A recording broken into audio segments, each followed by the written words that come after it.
Čo je vašou úlohou ako ministra? Minister vždycky musí prísť, musí podať všetky správy, ktoré od neho žiadajú, musí prísť, keď ho pozvú, musí odpovedať na otázky. Áno, keď musíte, tak musíte. Čo hovoríte na môj nový účet, Vlado?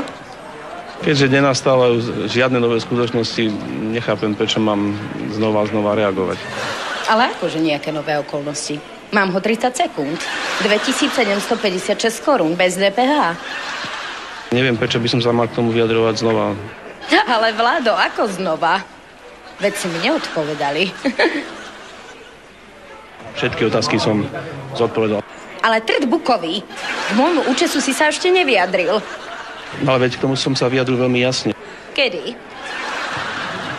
Je tam nejaký problém senility alebo také niečo.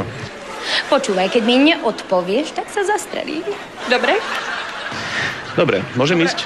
Nie! Ja chcem vedieť, ako sa ti páči môj účet, povedz!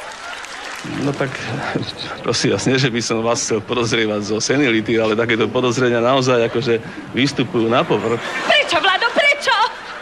Tieto všetky otázky sa padali a na všetky tieto otázky ja som odpovedal. Vladimír, máte ma na svedomí. Ešte posledný krát a zastrelím sa. Ako sa ti páči môj nový účes? Ne, už som sa vyjadril.